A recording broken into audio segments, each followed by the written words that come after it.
Hi, hello, and welcome to another episode of The Dunker Spot. We are part of 342 Productions. I am your host, Nekias Duncan, and joining me as always is my co-host, Steve Jones Jr. Steve, how are you doing, sir? Aha, feeling good, feeling great, happy to be here, excited to be here. Thank you, Dunkers, for once again embracing your bounce. Dunker Nation, let's ride. YouTube, hi, missed you, bud. Hey, good, fancy seeing you here, huh? And Nekias, it is time to hoop it up. It is a welcoming back to the YouTube channel, and fancy seeing all of y'all here. Appreciate y'all rocking with us. If you are new here, just a little bit of housekeeping before we get into the basketball. We have a lot to talk about as we have roughly a week of NBA action to kind of suss through. But we are the Dunker Spot. We've been podding since 2021. We've been underneath the channel since the 2023 playoffs. Last season was our first full season here. We're entering year 2 on the full season side here. NBA and WNBA content. Naturally, the NBA taking precedence right now as the W season ended. We record twice a week. We'll have drops on Tuesdays for the YouTube folks and audio only on Fridays. We'll sprinkle in some Thursdays, but mostly Fridays. So subscribe, come rock with us. We got you twice a week talking a whole lot of hoop through an X's and O's lens. So hope you enjoy. Hope you have some fun with us. Steve, let's get into it. We got about a weekend. Everyone's played at least twice. Most teams have played 3 games so far as we record on this Monday afternoon. Who's caught your eye so far this year? Well, you're never going to guess it, Nekias. What we got? Especially coming from me, any long-term dunkers, you'll fully understand this. Mm-hmm. I would like to talk about the Los Angeles Lakers. Oh, this is a change for our long-time dunkers. They obviously undefeated.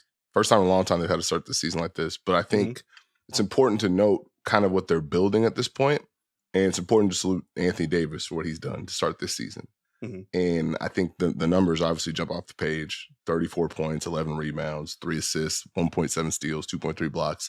It's only 3 games, but that's a lot of very good play in a short amount of time. So for him to establish himself as not only being more aggressive, but also, hey, I'm going to score 30 a night, that kind of changes things. And so in my mind, it's looking at the formula that the Lakers are having. When it comes to AD, one of the things that I've liked so far early in the season is just how they've worked to move him around offensively. Mm-hmm. And the fact that it's not just post-ups. It's not just 15 seconds into a post-up. He's involved in their movement sets. He's involved in their elbow action. They're able to go with inverted pick and roll with him to get him looks. Also, we got to see them getting a couple rolls off that. You never know if it's going to be off-ball screens for him or someone else. So that opens up the offense for them, which I think has been a key piece. Tempo has still been an issue at times, so it's not like this is stamped, everything is fixed. But when you have Anthony Davis and you're using him in this ways, you have the offense where you have a little bit more movement, so Austin Reeves, D'Angelo Russell can feel more involved in different ways. Ditto for Rui Hachimura. That just means, hey, we don't have to depend on LeBron James to throw and play at that type of level for us to have success. You know, I'll float out my analogy. We'll hope it works today. You know, it's like instead of LeBron having to pitch 7 outstanding innings just to keep you in the game, he can come in the bottom of the 6th, throw a heater, and now, hey, I've done my job. And we saw that in the Sacramento game where it's like, oh, there he goes. Yeah, that's right. There's LeBron. Back to Anthony Davis, I think the other thing is the aggression that he's shown. When he's driving from the elbow, when he's driving from the perimeter, it's with a purpose. He's looking to hit first. He's hitting that spin move. And his ability to get to the free throw line early in this season is what stood out to me so far. So last year, mini rabbit hole, he went to the line 10 plus times, 20 times. He only had 2 games with 15 or more free throw attempts last year. He already has 2 games with 15 or more free throw attempts this year. That's big. So you can kind of see how that mindset is shifting and what that's doing for the Lakers balance-wise. I also think the defense, again, while not perfect, they are playing with purpose. They are doing a really good job of trying to pressure the ball. If you're going off ball, trying to get into your body. I think sometimes they do, you know, if they don't have contact first, it can get a little interesting. But you see the effort there. And I think being able to switch 1 through 4 is helpful. So, hey, we know what we're doing. We're switching. We're going to work to contain. The key, of course, is keeping the ball in front. But when they're able to switch 1 through 4, they go double big. They can switch even more. you can kind of see how that's having an impact for them, because now when they get those stops, we can get a couple pushes. We can run out a little bit. So that's kind of having an effect for them. And I think Anthony Davis defensively has done a really good job, because it's hard to nail down exactly what he's going to do defensively, if that makes sense. Yeah. In the past, it's been, okay, we know AD is going to be in a drop. We have X amount of space. XYZ happens. We've seen times where AD is doing a hard hedge. We've seen times where AD is dropped to a late switch. We've seen times where he's at the level. So being able to mix those things up kind of takes the automatics out of it for an offense. I think that's important going forward. So it's more just the formula that they're building that I think is really intrigued me. The success has been important, but the way they're kind of building it for the long term is what I think is key. No, I think that's really good stuff. And just to quickly bounce off of the defensive versatility for Anthony Davis first, as that has long been a calling card for AD. I think he's been a depoy candidate, and you ask AD himself, he thinks he should have a little bit more respect put on his name in that regard for the award. But he's just terrifying on and off the ball. And like so much of the Lakers' overall versatility is because you can ask AD to execute pretty much anything and feel good about it. And so just watching them and watching games with you naturally kind of sparked the thought for me, like, wait, they are switching quite a bit. I want to see how often they're doing this, at least in pick and rolls. And so going back to the Darvin Ham era very quickly, year one under Darvin Ham, the Lakers switched roughly 14% of the pick and rolls that they saw. That was 28th in the league. Last season, switched about 21% of the pick and rolls that they saw. That was 19th. So far under JJ Redick, they are switching roughly 39% of the pick and rolls that they are seeing, which is easily the top rank in the league. Now, granted, 3-game sample, that may shift. When they get different opponents, we'll see how often they're willing to switch. But to your point, they are layering in a lot of things, and ultimately their comfort being able to switch 1 through 4 has helped them flatten out opposing offenses. So I really like that portion. And even zooming out with the defense, AD's been outstanding. Like this, I don't think we've seen the peak version of the Laker defense yet. Like per cleaning the glass, they are 18th in defense right now heading into Monday night's action. That isn't where they want to be. They've been a top 10 half-court defense, though. Like the one thing that's kind of popped has been matching up in transition. And I most so look at the guards in that regard, to where it's a failure to match up with someone, you get those cuts in behind them. And so I think those are little things that could be cleaned up. Like grab a body, and because they're switching a lot anyway, and because in theory, like you have AD and LeBron on the back line, if you're able to grab a body, LeBron in particular can scram you out of there if he's locked in. So I think that's something that's going to perk up. And if the Lakers can be solidly a top 10 defense in the league, and now you have this offense that is more centered around what Anthony Davis can do, you move him around, you sprinkle in the movement sets, you look at the comfort and pick and roll with Austin Reeves in particular. He's done a really good job of leading the dance when he sees drops so far. And to your point about LeBron James, at any given moment, oh, this broke down, let's just go empty side with Anthony Davis and let's let LeBron James pick you apart, or let's just toss it to LeBron on the block. He can move people. He's going to see if you're going to send help. I can toss this dart to the opposite corner if necessary. Like to have that kind of foundation of movement and then be able to lean on those two as like the final boss of their offense. That's a fun formula to kind of build on. And so I'm excited about what I've seen from them so far. Actually going back to the defense, the scheme versatility isn't just with AD. Like you mentioned, Jackson Hayes, him coming in, doing able to sprinkle in more switching, going across the board there. Like we've seen Jackson Hayes in a deep drop. We've seen him hedge. We've seen him switch. Like he's building a level of trust, or he has a level of trust in them to execute multiple things. And I think that's something that should pay off in the long run. And so upside defensively, the offense looks good. Yeah, it's just been really good stuff for the Lakers so far. Curious to see how it keeps rolling. Another thing I'll point out, it's D'Angelo Russell and Austin Reeves being in a place where it's not just about the scoring. They're also making some plays. You know, it's a little thing for D'Lo to start the season with 3 straight games with 5 assists. That's a positive thing. It really helps when Austin Reeves is also doing that. Mm-hmm. So you can kind of see the playmaking comes in a little bit more of an organic fashion for them, which I think is important because they're going to need those two down the stretch and to really hit their the best level they can. I also point to the bench, right? So they're only going 9 deep right now. But with Jackson Hayes, with Gabe Vincent, with Dalton Connect, with Max Christie, those are guys that understand what their purpose is when they come in the game. And I think that's important. Gabe Vincent, I'm going to come in, play defense. Shots are there, I'm going to take them. Dalton Knight's been really good, and you can also use him in movement sets, which helps balance your lineups out. They've done some fun stuff. They sure have. Max Christie defending, and then Jackson Hayes. I mean, he's active, so this is a scenario where this might be the best spot for him to be able to be himself. So that's kind of like where you start to turn the noggin on and be like, hey, I see what's going on. And I've said it before, I'll say it again. When you are a team and you have early success, that can boost you in ways you don't anticipate, because now the buy-in that you had grows stronger. Hey, this is working. Let's keep doing this. And now it becomes a different scenario. So just wanted to give them a quick salute to start the season. Okay, I like it. Do you want to alternate teams, or did you have someone else you want to shout out?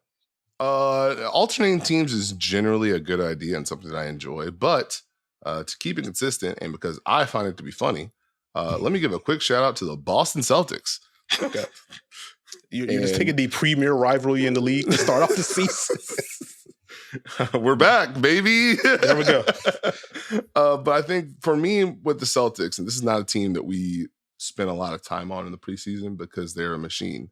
But to start the season in this way, they have proven once again that they are a machine.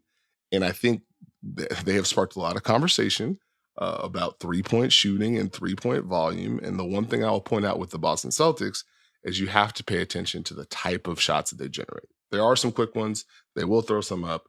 But when they get you in rotation, they move the ball in such a fashion, they're going to create a great shot for themselves. And they just they're working with a stronger understanding, which is kind of scary based on how good they were last year. Mm-hmm. But there's no real lull. Offensively, they're going to stop. They're getting out and going. Jayson Tatum, I think, is really fantastic, smooth with the pull-ups. But they have a certainty about them. Yeah. And you can just kind of feel that when you watch them. You think a play is broken down, Jaylen Brown has it. No, Drew Holiday, I'll come screen for you. Now we play out of that. Jayson Tatum, let's move the ball, let's kick it. So it's been fun to watch them kind of just start the defense of this title. And then defensively, we're just going to bother you. We could switch a whole lot of people. And we can move Al Horford around the board. So it's like, cool, Detroit, you guys got a lot more movement. That's Al Horford guarding Tobias Harris. And so we're going to switch everything else that you do, and you're not going to have a fun time. Hey, Karl-Anthony Towns, welcome to the Knicks. Here's Drew Holiday. Would you enjoy that? It's been fun to watch them do that. I think Peyton Pritchard also off the bench has been doing what he's supposed to do to start this year. But I just wanted to give them a hat tip. They're still the best team in the league. And so it felt nice or right to start off the season, giving them a salute. No, I got you. Like, the Boston offense has been so absurd. And you mentioned the Drew note and Al Horford being moved around. They're still doing enough of the process things that we enjoy. Like, Boston is 16th in defense, and I don't think anyone cares right now. One, because again, it's been 3 games. So like, that's just going to shift. But like, that kind of speaks to the level of trust that we collectively have in them. They've done it. They have the strong foundation. And on top of that, the 3-point shooting has been ridiculous. And I say ridiculous complimentary. Like, as you alluded to, some of the conversation around Boston and what it means for where the league is going. Enjoy hoop, man. I don't know. But beyond that, they're shooting 44% from 3, and they're taking 51 threes a game. They have 7 players taking at least 3 threes a game right now.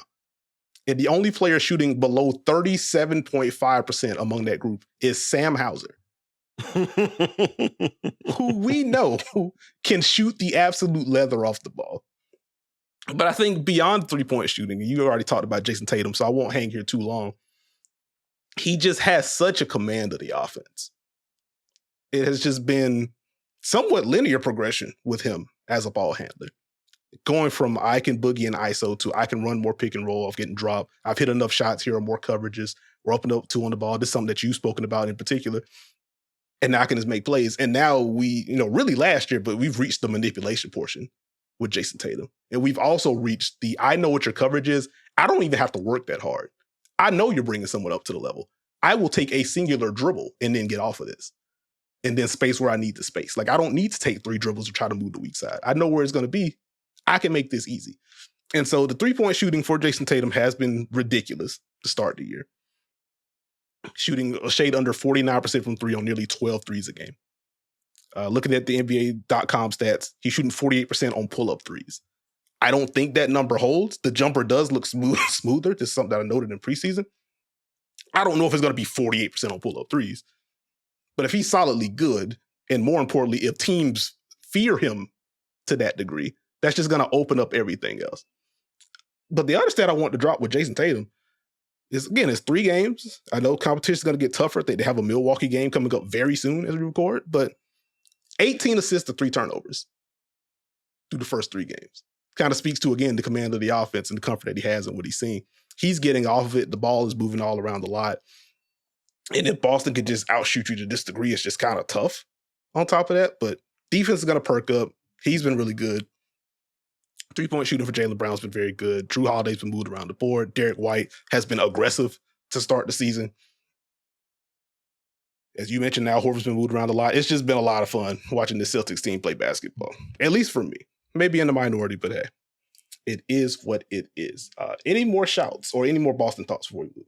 Well, I'll just quickly point out, 3-point volume is important. Math is very great, but it's not always going to be the game changer, the game winner. So just keep that in mind, especially early in the season. I would just wait until more of these teams get more tape on their opponents and can now prepare in a different way. You'll kind of see a shift. I'll just throw that out there, just letting you know. Probably not with Boston because that's what they do, but I'm just letting everybody know, just setting it up for you. Can I continue to be shameless, guys? It's a funny way to put that, but sure. I would like to talk about the Los Angeles Clippers. Okay. I have had a very fun time watching the Clippers this season. I know expectations were a little bit lower, obviously with Kawhi trying to get right, changes the math. That first game in the new arena, the Intuit Dome, I was into it. The atmosphere was tremendous and great. But I think the thing about this Clippers team is they are going to defend. You can say whatever you want about the discourse. You can talk about them in any way, believe in them what you want. They are going to defend you. And they're going to keep defending you, and they're going to make it tough on you. With the size and length that they have, the multiple defenders we've seen off the bench, you're bringing in Nick Batum, you're bringing in Chris Dunn. We know what Darren Jones Jr. and Terrence Mann can do. They get after you on that end.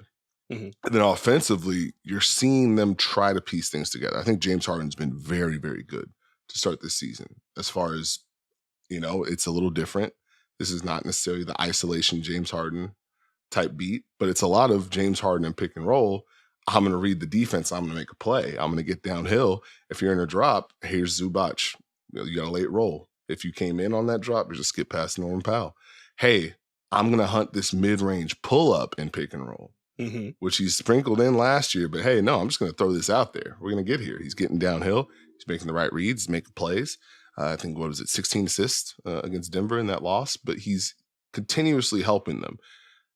The tricky part for the Clippers, and one, Zubac has been a monster to start the season. I was about to say, hey, listen, that's an absolute monster. He's been an absolute monster. James has made a lot of plays for him, but he's also finishing. So we got to salute Zubac. Norman Powell is now their movement shooter. So, hey, we need to run some staggers or we need some movement. Norman Powell, make it happen. Late in the clock, Norman Powell, make it happen. The tricky part for the Clippers is they still have the same issue of dealing with teams switching against them. And things can still bog down tempo-wise. They can still get slow. So we've seen, I think in all 3 of these games, Clippers have lead. Clippers are doing good things. Clippers slow down offensively. The game is tied. Clippers take back the lead. The game is tied. So it's like this eternal tennis match because when teams switch, okay, do we go to Zubac? Do we exploit that matchup? Are we going too slow? Are we going too fast? But I like the base of their defense. I like the way that James Harden has started this season. I like the what's it called? The bald-headed aggression off the bench. Excuse me. Sorry. But I would say keep an eye on the Clippers, man. They're pretty fun. Okay. No, that's fair. I'll say quick couple of notes on that front. On the switching portion, I can't believe you dropped the bench note right there. But on the switching front, they haven't seen a super high volume of switching yet per second spectrum. They've seen switches on roughly 20% of their pick and rolls so far. That's 16th in the league right now. But on those possessions that they do see switches, 0.69 points per possession, that is a bottom 5 mark in the league. So nice.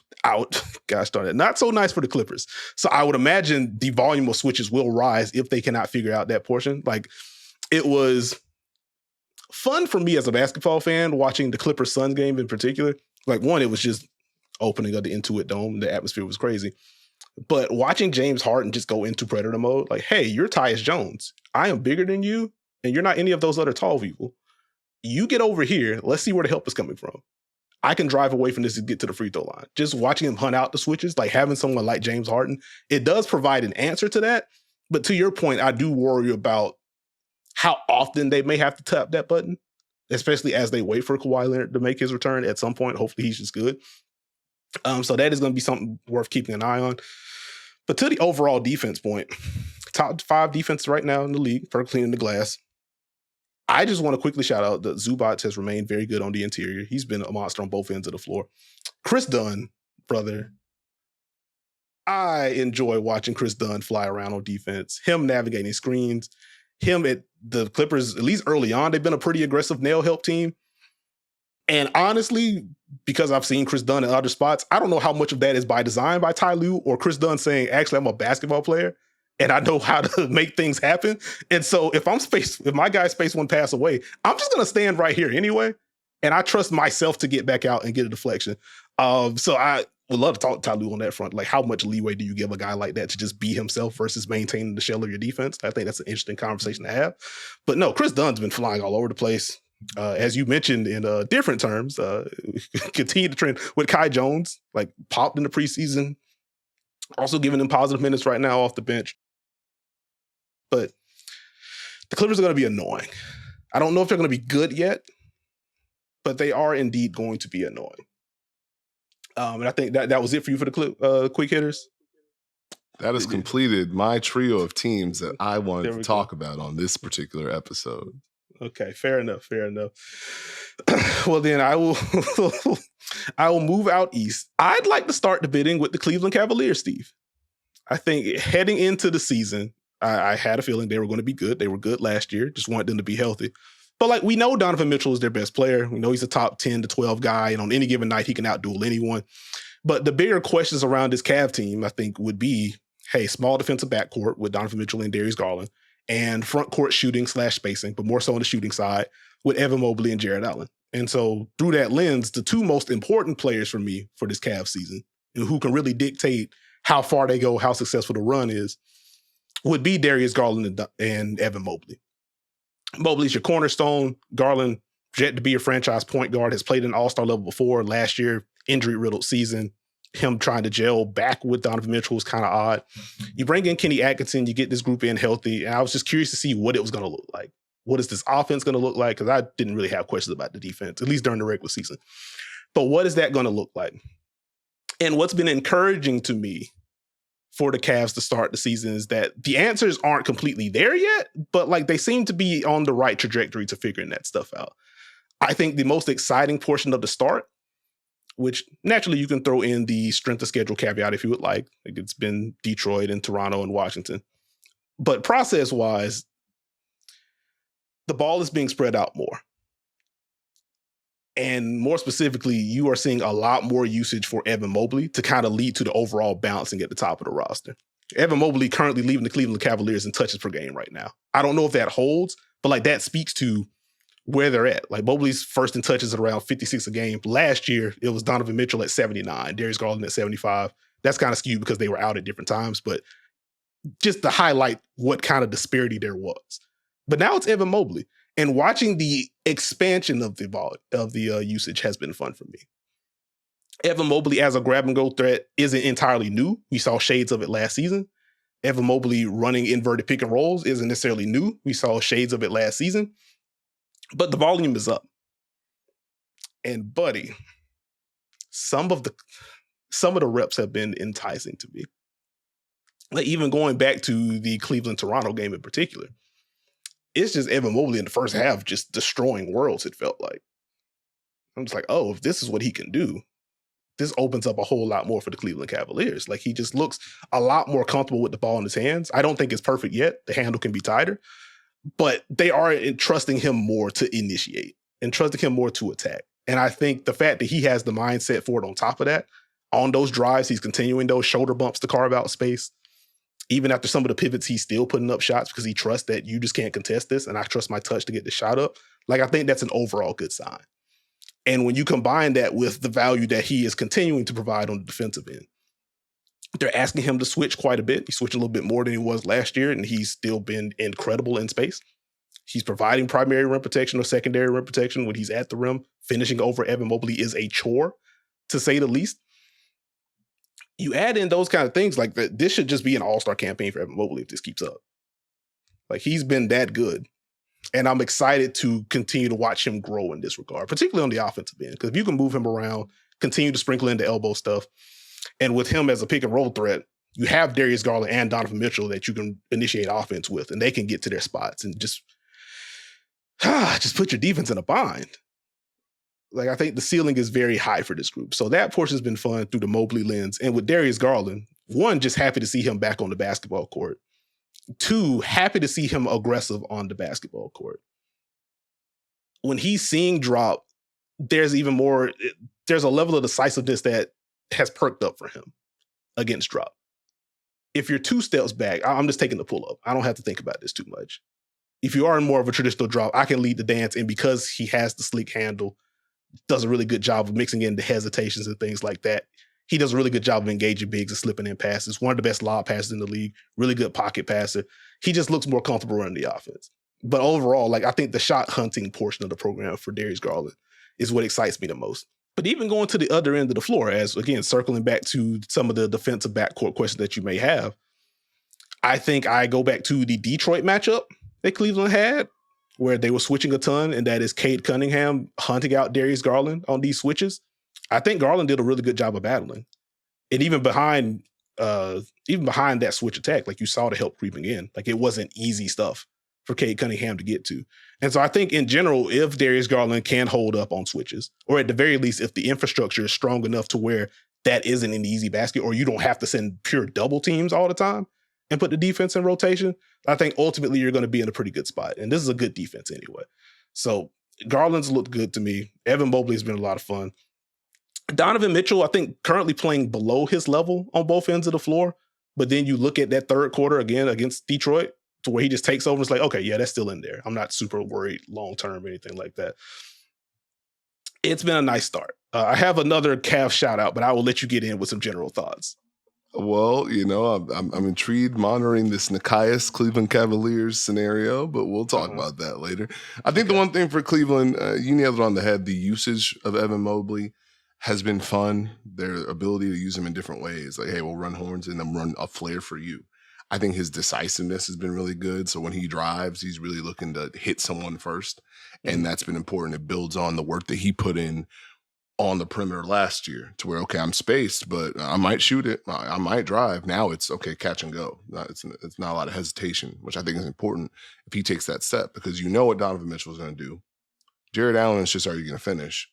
If they get good Garland and good Mobley, again, they elevate as a team. So it's been fun to watch that. I think Dean Wade has been pretty fun to watch. Welcome back, Dean Wade. Yeah. I think with Cleveland, even with Max Strus out, I think when you watch them, they have a belief in their guys.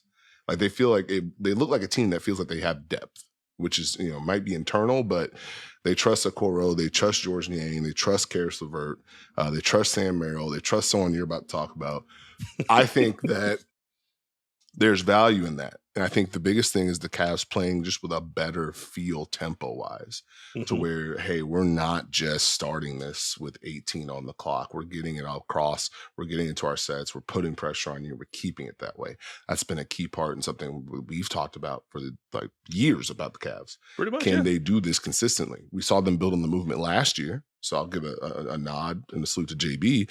Kenny Atkinson coming in and saying, hey, we're doing this every single time. Right? We're just so you know, like, there's no wiggle room here. And that's key for them. So now if they can keep that up offensively, if that means a little bit of a shift defensively, they probably take that trade-off. But they are still going to have the same question marks because Donovan Mitchell, Darius Garland, they're going to be put in action. So how are you going to react? Our defense is going to treat Evan Mobley a different way because of his level of play, or you still have to deal with that. So I think it's building the boat around what we have and what teams are going to do for us to try and elevate in the East. And to that point, quickly on the Mobley front, I alluded to it, but while it is exciting that he is driving more, and I have stats on that towards the end of the Cavs portion of this, but he's driving more, he's initiating more, etc. the decision making against some of the short closeouts that he's seen so far, when he's initially spaced and then gets to attack, it's going to have to be there. Like there have been some travels because of the handle, but ultimately you do want a level of consistency with, I caught with space, I am driving immediately if that's going to be my decision. I have caught it with space, I am just taking the shot. And that's where like some of the corner threes that you've seen, whether they go in or not, I'm applauding them and putting a check mark in my notes just because, oh, this is a swing in an immediate shot for Evan Mobley. There wasn't much thinking. Getting rid of that hitch within the half court, I think, is really important for him in particular. And as for the other Cavs shout out, and I'm glad you got the Dean Wade, so I won't hang there too long on him in particular. Two-way play has been important. Can we talk about Ty Jerome real quick?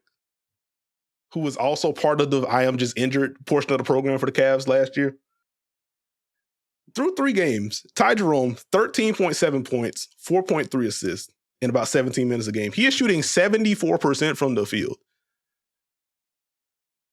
But beyond the actual numbers, some of the passes from Ty Jerome, the level of comfort that he just has in the middle of the floor has probably been, I guess I won't lie and say it's the most fun part of watching the Cavs, but like it's top 3, top 4 for sure. You give that brother a drop, he is taking floaters that he probably shouldn't be, and he's knocking those in. And in general, he's doing a really good job of manipulating the big and engaging the big. And he is slipping in some absolutely absurd passes so far. He's put some crazy stuff on film to start. I don't think this is him, where he's at 14-4 and shooting over 70% from the field. But I do think his ability to make shots and his ability to play make and to make quick decisions with the ball. Because like one of my favorite assists for him so far isn't even one of the fancy passes from him. It is just Cleveland brings the ball up, they toss it to him at the wing. Big gets a screen or wing gets a screen, cuts downfield. He just immediately hits him on the cut, and it's a layup. It's like, okay, just having that level of decisiveness, to your point about having the tempo up, I think that's been big. And to that tempo portion, Cleveland was 24th in pace last year. They're 12th right now. Don't know if it holds, but like that's a pretty big jump in where they've been at. So it's been good stuff on both ends of the floor. Again, strength of schedule caveat right now, but they are top 3 in offense and defense per cleaning the glass through the first 3 games. So if you are going to see less than stellar talent, it's encouraging to smash that talent. You know what I mean? It would be more of an issue if they were skating by these games against teams they're supposed to beat. Crush teams you're supposed to beat is generally a good indicator. So quick props to the Cleveland Cavaliers there. And then just a couple of numbers I want to cite on the front. Mention the Mobley drives. 13.1 drives per 100 possessions for Evan Mobley. That was at 7.5 last season. To speak to, again, the volume being a little bit louder on some of those. The Cavs as a whole currently have the most efficient pick and roll attack in the NBA. Again, early, small sample size theater. But worth noting, Garland's looked good. Mitchell's looked good. And there's upside for Donovan Mitchell. Again, I think there's just room for him to play better on both ends. And he's still been pretty darn good to start the year. And with the Evan Mobley defense portion, I mentioned him executing multiple coverages and the switching perking up for him. 0.85 points per possession on any trip featuring a pick and roll defended by Mobley. Among 26 players to defend at least 50 so far, that is the 5th lowest mark. And of that 26-player group, nobody has switched at a higher rate than Evan Mobley. So he's been on the perimeter quite a bit, and it's still been elite defense. So what a start for that young man. Did you have any more Cavs thoughts? No, I think we're good. Okay, there we go. Well, quick shout out to the Cleveland Cavaliers. Other teams I want to shout out, we'll go quickly on these, but the Oklahoma City Thunder, one of my favorite teams to watch. They are also undefeated to start the season. The fact that they have been this good and they have won this convincingly, despite the 3-ball just not falling for the team at large, should be concerning for the rest of the league. And this Thunder team, which I cited quite a bit last year, they were top 5 in offense and defense. Them and Boston were the only 2 teams to rank in the top 5 per cleaning the glass. They have been so good defensively to start this season. And you know what the funniest part of that is for me right now, Steve? What's up? I'll toss this with a question for you. How many minutes do you think Alex Caruso, Lou Dort, and Chet Holmgren have played together so far? You're asking me, so it's like 27 or something like that? They have played 9 minutes together.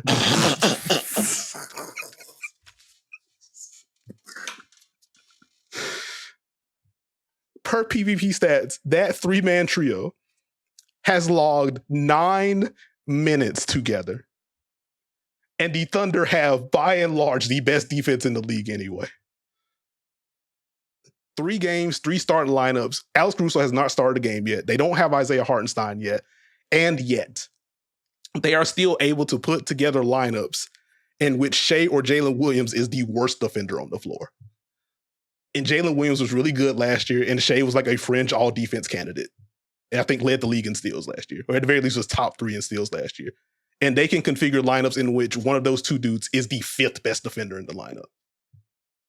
That is terrifying. I have enjoyed Alex Caruso just flying around and doing a little bit of everything on defense. The impact has been instant for him.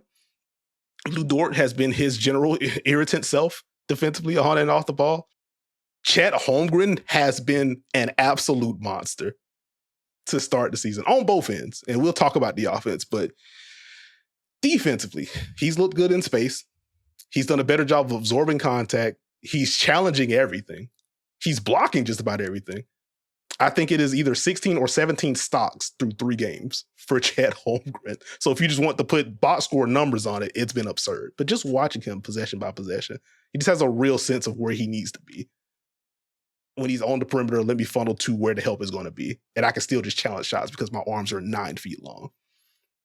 And then on the offensive end, again, threes aren't falling, but they're still driving a ton. Something I forgot to mention on the Cavs portion, they're leading the league in drives right now. OKC second. So they're still driving with a high volume. They're still mixing in the guard screens. They're still mixing in Spain pick and roll with all 3 players being guards. Shai is still boogieing inside the arc. And while the shot hasn't fallen to a high degree yet, encouraging to me, he's looking some of these pull-up threes in the face. Like, I will just take this. You're already worried about my hard drives. You're already worried about the mid-range pull-ups. Now you're giving me space against the switch. I'm just taking this 3. Or you're giving me drop early. You may be planning to go drop the switch. Oh, this is just a pocket of space. I will just take this without thinking about it. Shai averaged 30 last year while being, a 2.5 level scorer? Not that he can't hit threes, but like thinking about how defenses defend him, clearly they're more so worried about what he does inside the yard than outside of it. If Shai not only becomes a true 3-level scorer, but is defended like a 3-level scorer, it opens everything else up because they're already a team that can just dice you up with so many drives. They relocate well off the ball. Now you're adding Alex Caruso into the mix to where there's just no hitch with him, at least in terms of keeping the ball moving. I will continue to keep an eye on when he catches the ball in the corner. Is he just taking that or is he driving, what the case may be? But it's more, will he drive or shoot rather than how quickly is he going to do either of the things. So like even that's slightly different than someone like Josh Giddey where he'd catch it on the perimeter. You don't know if he's going to do either. And there's also a little bit of a hitch as he's thinking about it. So like just adding someone like Alex Caruso that can be used as a screener on and off the ball, can initiate some stuff if you want to get Jaylen off ball or get Shai off ball. They're just moving teams around to such a degree. The offense is underwhelmed by the numbers, but it still looks good. So I remain impressed and excited about what the Thunder are and what they can be. And again, the threes are going to fall. I think they're 28th in 3-point percentage right now. Well, like that's gonna. They made 8 in each of the first 2 games. They had 16 in the first 2. They made 16 in the last game against Atlanta. So it's starting to perk up. And they just have so many dudes, man. I mentioned the multiple starting lineups so far. Like, I want to zoom out real quick. Aaron Wiggins has been very good for them since he's been there, really. Get the spot minutes he fills gaps where he needs to be. But so far this season, like I think back to the conversation we had about him with 3-point volume and Mark Dacknall using Aaron Wiggins as an example. Like, hey, it's cool that you're shooting well from 3. You can probably take more of these because we need defenses to care about you out there. To paraphrase, he didn't say it like that, but like, it seems like he's taken that part to heart. Like, he's hunting some of these shots from 3, also hunting some shots inside the arc, some of these pull-ups. And he's already a really good ball mover. He's also a good defender. And the fact that the Thunder just have so many of these players they can cycle in. Aaron Wiggins, Casey Wallace has gotten a start. Isaiah Joe, I think, got the first start of the season. Not quite the defender of those 2, but can hold his own, show real, displayed real strides last season. And we know what kind of shooter and screener he can be. And there's just more for him. I don't want to do 30 minutes on the Thunder, so I'll save like the Usman Jane thoughts and stuff like that. But like, this is a really good basketball team, and there's legit upside because the shooting hasn't been there yet. Hey, I salute it. I imagine that you could do 30 more minutes on the Thunder, but I think for me, you nailed a whole lot of it. I'd probably add the internal development has been strong for the Thunder as far as getting more from their guys. I think it's just Chet's been really, really good, and you can use him in many different ways. So you mean, hey, you start in that corner, you never know what Chet Holmgren's going to do from that corner. He might get a dribble handoff. He might come up set a screen. He might space. He might cut. And so it's different ways you can use him. I've been intrigued by some of the drives from the elbow, some of the force on some of the drives, and some of the mid-range game. So if he's just going to say, okay, cool, I beat your closeout and I'm going to pull up, there's not much you can do with that. So that's been an interesting wrinkle for him. You hit shade looking for those pull-up threes, really key considering they do so many guard screens, and you never know exactly which way you're going to go or how they're going to handle that. Lou Dort, very funny enough, Lou Dort shooting the three. Very well. Like pretty well. Yeah. Which is probably not what you would expect, and probably one of those things where you say, well, live with that. And I mean, you can until you don't. But I think their rotations have been more solid this year defensively. They're active. They're flying around. And, they're building on the base they had last year. Yeah, it's a lot of drive and kick, but it's not every single time. We're going to put pressure on you with different actions. We're going to put pressure with our versatility. We're going to find ways to score the basketball. And then on this other end, you're not going to have a good time. Alex Caruso, it's been just fantastic. Watch Alex Caruso's weak side defense with the Thunder. This man's all over the place. And it's just a madman. And now they mix him in as a screener. It's going to be really fun. But yeah, the Chet drives have piqued my interest. No, I like that. And then just some quick stats on the Thunder front before we move to another team. Again, I mentioned earlier, OKC has the best defense in the league right now, and Dort, Caruso, Chet have logged 9 minutes together. And when that perks up, good luck to your offense. To the defense point, 37 steals, second in the league, 30 blocks right now, which is first in the league. They are the only team in the league right now heading into Monday's action with at least 30 blocks and 30 steals. The offense, they're second in drives, bitching that portion. They're only 10th in field goal percentage, so there's room for upside on that front. We know Shai can get downhill. You mentioned the Chet drive, so some upside there. 28th in three-point percentage. The shot profile changed for OKC. Subtle shifts.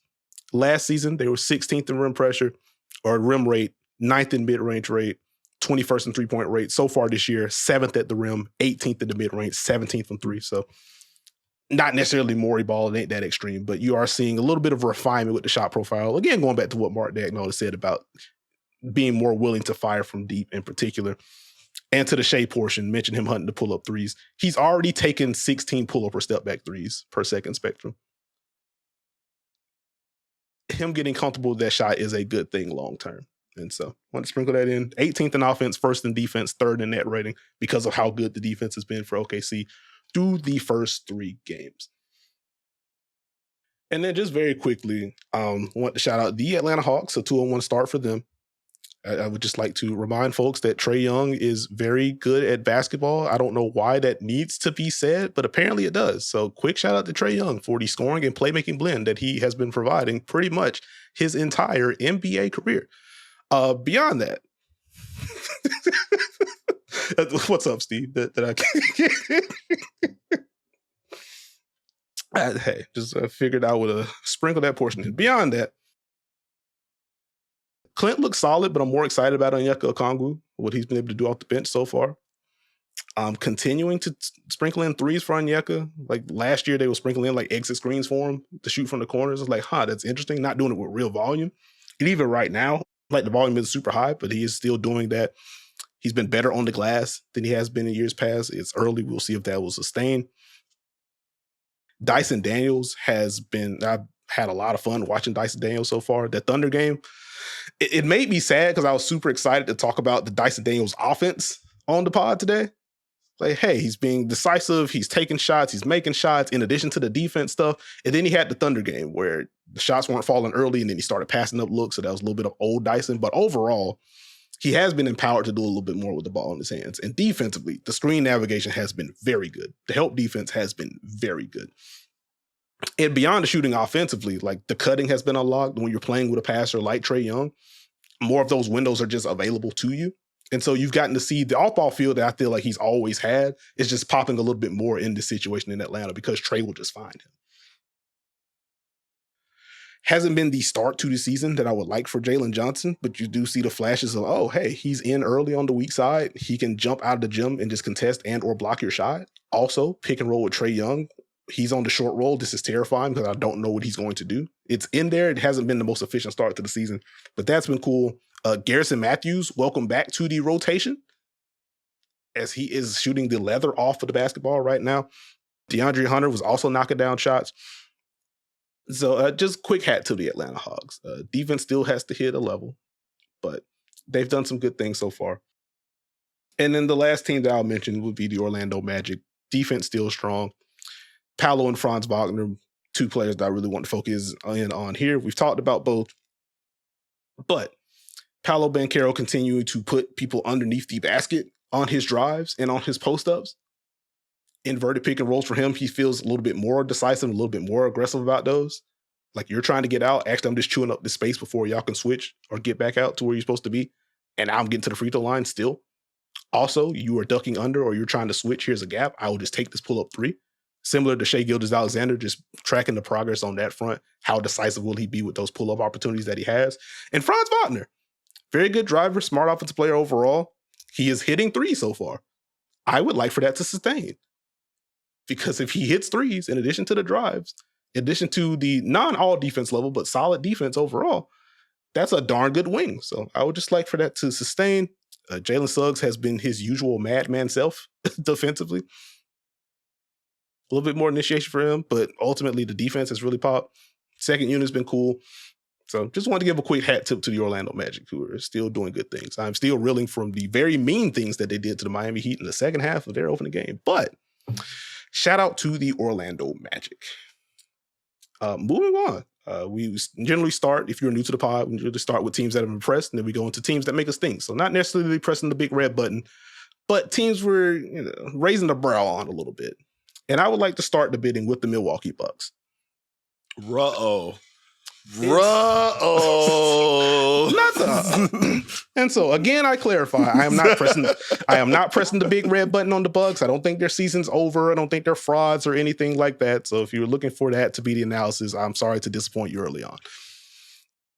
But like, just watching them through their first three games, multiple things was kind of stood out, but I guess to kind of focus it in,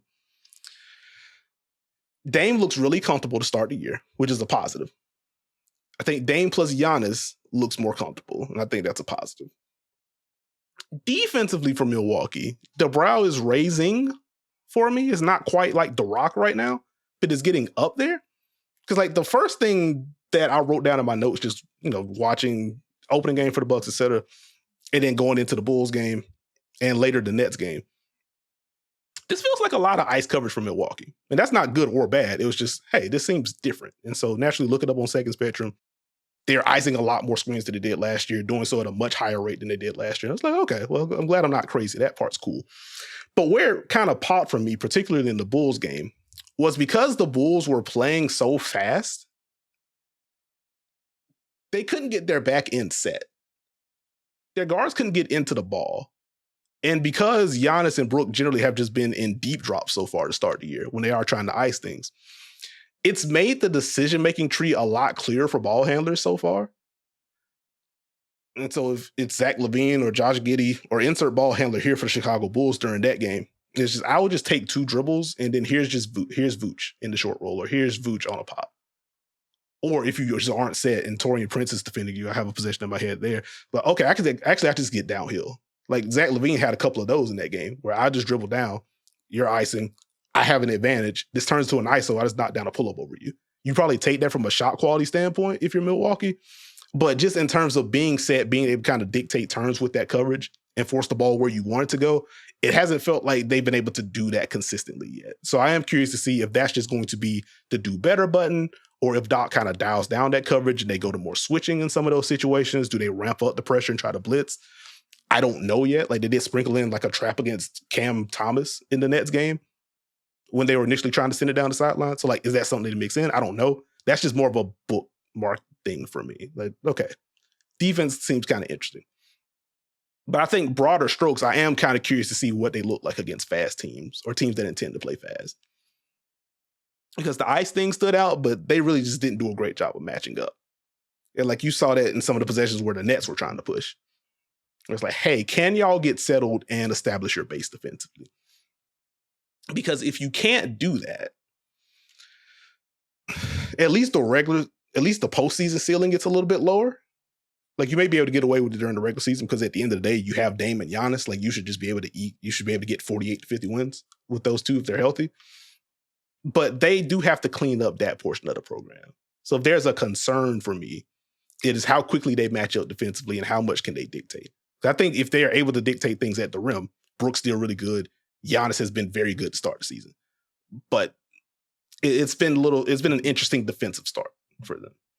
Can I add to it real quick?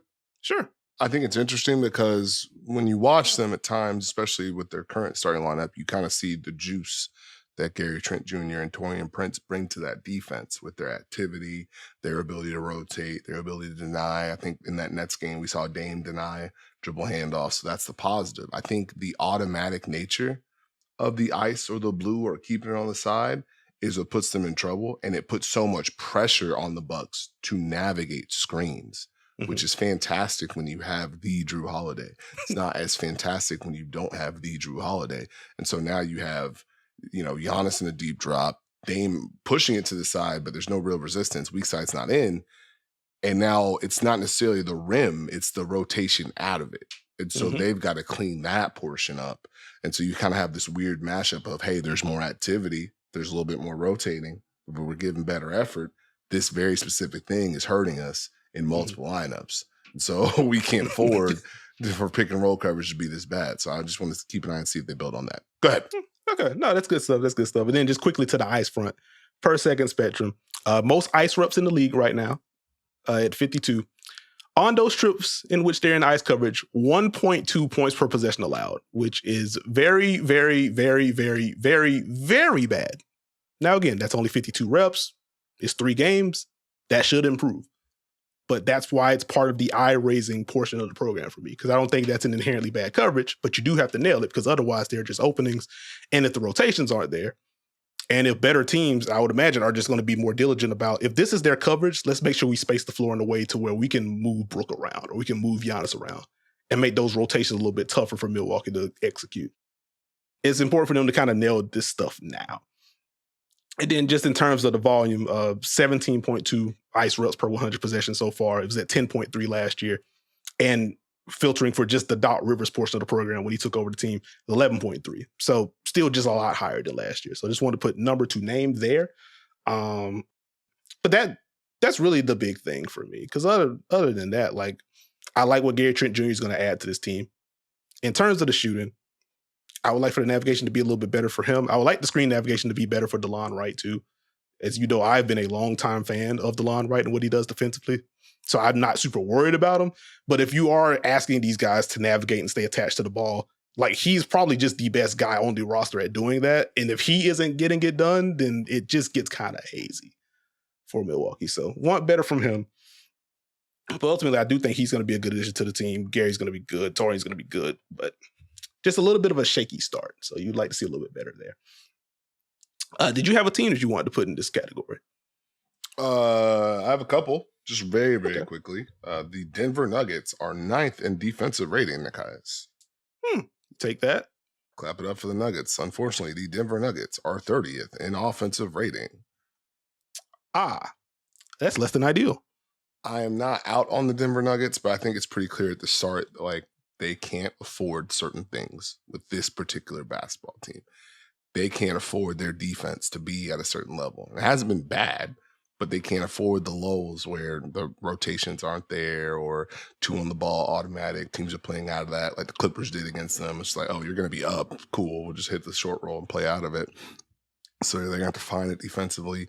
They can't afford for Nikola Jokic to not be aggressive. Can't afford for Jamal Murray to not be aggressive. And they're going to have to work through this early in the season to find their way on both ends of the floor, find the best combinations for them, and understand the assignment with this team. I think that's the one thing about continuity and changes. A lot of times you have success and you have a formula and you have to work through that. You also have to kind of understand how your team has shifted and what that means for you. So now Michael Porter Jr.'s shot making becomes more important. Julian Strawther's shot making becomes more important. So some of the things that you kind of used to be able to live with, it's a little different, you know. It's you know, you're hitting the rainy day funds if you're Denver. So I just want to point that out. The Indiana Pacers. So if the offense is going to slip, they can't necessarily afford that portion of the program. So just keep an eye on it. Not necessarily concerned as much. I've liked some of the Pascal Obi minutes, but they're going to have to really lock in. Because the East is tougher. I'll put it that way. I think there's a lot of belief for these teams right now. That's probably the only teams that are making me think right now. But Pelicans, maybe. Next week, maybe. I'll do. Okay, we have the teams that make us think, and then the teams on notice section, I guess, to where we ain't talking about you yet, but just know if you keep this up, we will have a full-blown pod segment on you. I will include the Sacramento Kings. I will include the Miami Heat. Toss those two out there as you in my notes. I ain't got enough to do 10 minutes on you right now and feel good about it to, like, you know, put you in one box or the other. I can talk about them. But just letting you know, I see you. I see you. Beyond that, any other? Let's get to some player shout outs. Any players that you want to shout out that we haven't talked about with any of these teams? Can I insert a free throw? Sure. Stronger Allen Iverson tribute this year: Trey Mann or Tyrese Maxey? That's good. That's good. We're back. I tell you what. So I will go with Tyrese Maxey. He just has the Sixers boost that just gives him the edge here. You know, I mentioned the pull-up 3 stat with Shai. Yeah. And I guess also the pull-up 3 stat with Jayson Tatum. Tyrese Maxey leading the NBA in a pull-up or step-back 3 so far. Tyrese Maxey is averaging 31.3 points per game. Tyrese Maxey is averaging 28.7 field goals attempts per game. I'm a hoop. I'm going to get him up. That's why I asked the question. So I will salute that. Jay Huff is such a Memphis Grizzly. It's not even funny. It's not even funny, man. Salute to Jay Huff. Block a shot, hit some shots, play some defense. Good stuff there. Buddy Hield. Has he missed yet? It doesn't feel like he's missed yet. All I know is I believe he 12 3-pointers in his first 2 games, tied for the most by any player in their first 2 games of a season in NBA history. So salute to Buddy Hield. He's been a fit. I can move and then shoot the ball. This is fantastic. I would like to give a shout out to Julius Randle. I feel like there was a lot of conversation after the first game from Julius Randle. I think his scoring is going to be important for Minnesota. I think his drives and his ability to attack mismatches are going to be important. It's going to take some time for them to figure out exactly how they want to use him. But I think there's potential with what Chris Finch has done and what Julius Randle could do. By the way, Julius Randle averaging 24 points, shooting 62% from the field, while also shooting 53% from 3 with a ginormous. How many assists does he have? If I can read properly. Oh, he has 7 rebounds. He only has 4.3 assists, so he's down a little bit there. It's more assists than Jaylen Brunson, but that seems like shade. Wow, that's incredible. That's crazy. That's why. Can I add a quick Julius Randle thing? Yeah. So with the obvious caveat that when you get into tracking data, like post-ups versus ISOs can blur a line a little bit, depending on how they track it. But 1.58 points per possession on any trip featuring a Julius Randle post-up and 1.19 points per possession on any trip featuring a Julius Randle isolation. It probably doesn't feel that way because there's some catch and hold that, like me as a basketball watcher, I don't always enjoy. But it's been insanely efficient source. It's been an insanely efficient source of offense so far. So, hey, you know what else has been efficient? Klay Thompson from 3 this year. Just 50% on 11 attempts per game. Just want, salute Klay. You notice the trend I'm going with here. Those are the players I want to shout out. Okay, very cool. Well, then I'll go very quickly. Mention the Bulls when their Bucks matchup. So very quickly, Zach LaVine, just welcome back to playing basketball. It's nice that you are healthy. Averaging 25 points per game, shooting 48% from 3 on nearly 8 attempts so far.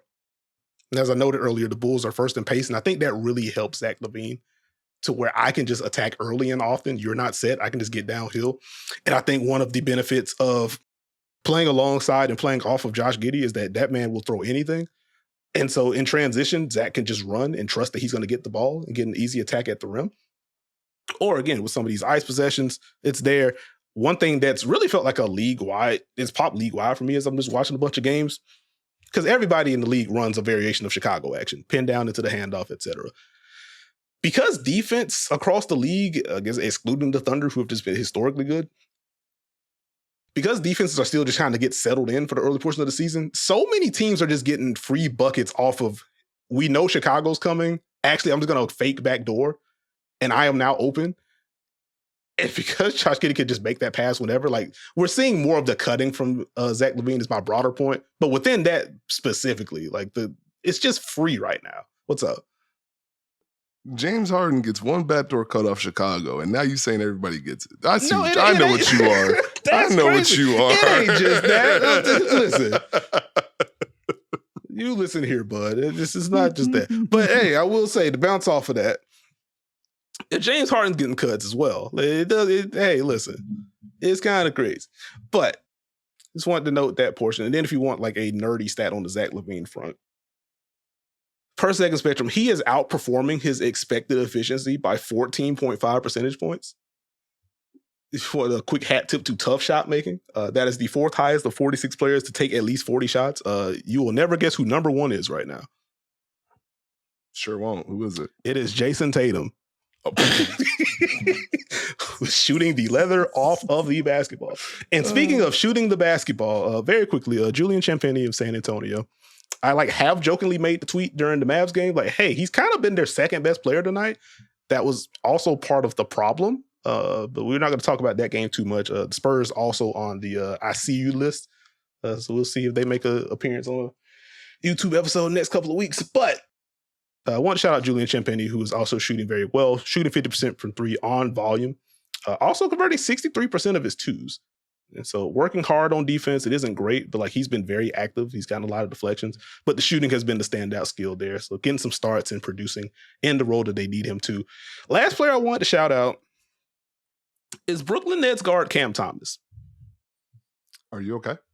I am. And so is Cam Thomas. Averaging roughly 31 points per game, 49% on twos, 46% on threes on 9 attempts. I don't know if that portion of the program holds. 5 boards, shade under 3 assists, 2 steals.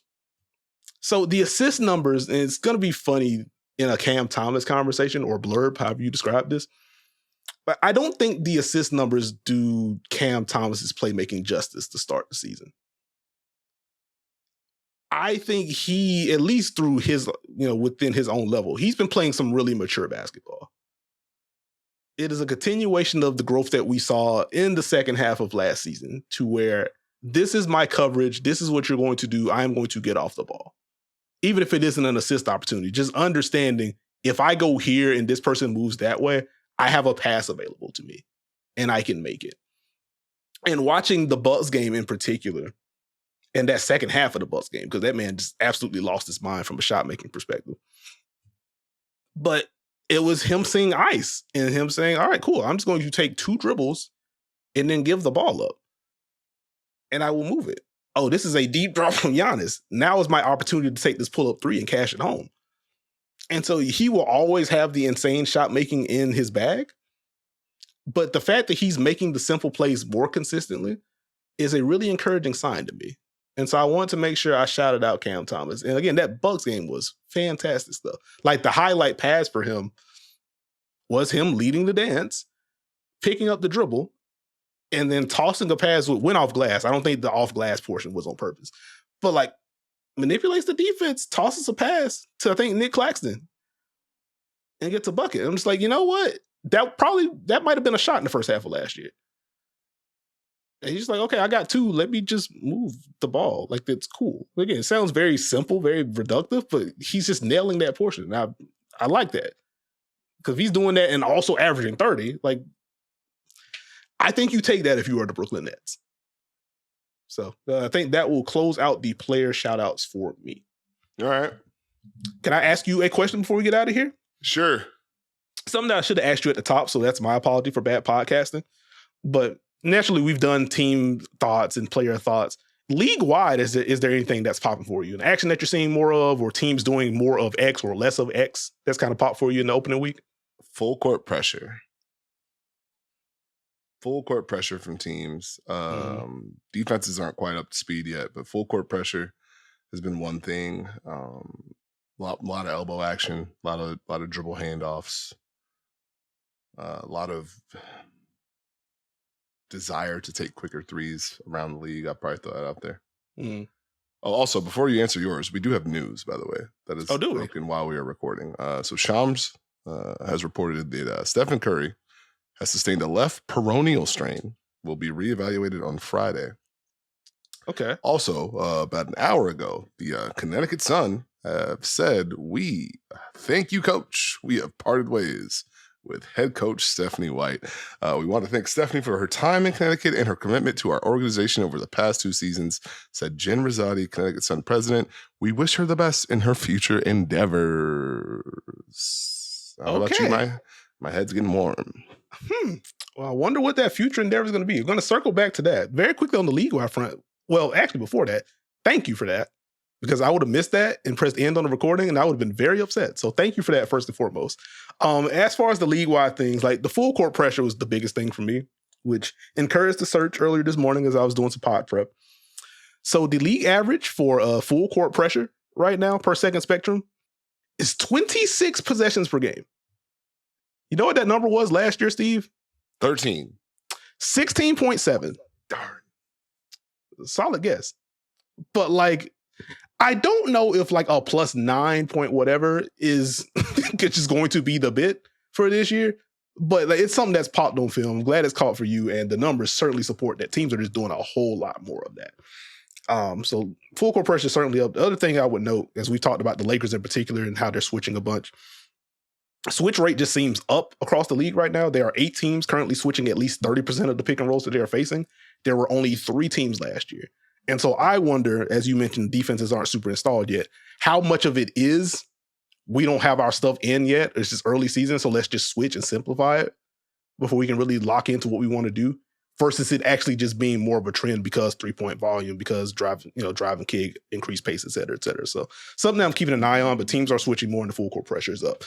As for the Stephanie White news, 1, wow. 2, if we can be respectfully messy, as we are, about to end the pod shortly. Buddy, this has been on the wall for a minute, huh?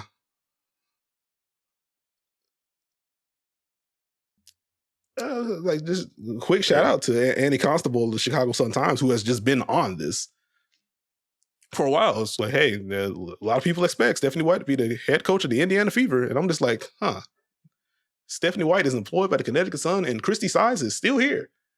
This is interesting. And so eventually we get the Christie Sides news. And as Steve said, we now have the Stephanie White portion of the program. So I would imagine that 1 + 1 is going to equal 2 relatively soon. But Stephanie White's one heck of a coach. Christie Sides had one heck of a season. Wish her the best. And wow, we've had a lot of movement on the W side. Oh, yeah. So, only 7 coaches? Yeah. In a 12-team league. 7 yeah. Like, that's so much. And like, I don't know, like, hopefully that's it. But like, it wouldn't surprise me if there was one more. Oh, heavens no. Hit the horns. Hit the horns. We are. It's just tough. It's just tough. And then the other piece of the news, as we get out of here, on the W side, the Aces announcing over the weekend that they are not going to be renewing the contract of general manager Natalie Williams. So they are going to be in the hunt for a new front office member. Restructuring was what the Aces statement said. So we will keep an eye. We'll probably have more news by the end of the week. So we will see on that front. Thank you for listening to or watching this episode of The Dunker Spot. If you haven't already, subscribe to the YouTube channel. Subscribe to us. We're on Apple, Spotify, RIP Google, Stitcher, Podbean, wherever you get your podcasts, you can find us. Again, every Tuesday, we're on YouTube. Every Friday, it's audio only. But, we will sprinkle in some other YouTube videos. Wink, wink, nudge, nudge. But that's going to be your basic schedule there if you're trying to keep track with us. You can follow me on Twitter at Nekias NBA. You can follow Steve on Twitter at SteveJones20. Join the Dunker Spot community on Twitter if you haven't already. Fun discussions and fun tweets being shared in there. Join us for our online Dunker Spot watch parties. The link will be in the description for you. If you have a League Pass account, come watch some hoops with us. Live analysis, live breakdowns, and a whole lot of hashtag nonsense, complimentary. We just have a good time in there. We get to let the hair down. We're super serious talking about basketball on the pod, but in there, we get to let the hair down a little bit. So we have some fun watching hoop. So if you want to rock with us, click on that link. It's free to create your profile. No shenanigans there. If you ever have basketball questions for us, we sprinkle in mailbag episodes. But if you do have basketball questions at any time on the NBA or WNBA front, dunkerspot@yahoo.com is going to be the place to send in those emails. So don't be shy. We will get to them. Beyond that, we will catch y'all later in the week, friends. Great show, Nekias. Why did the Miami Heat make a statue of Wade Jones?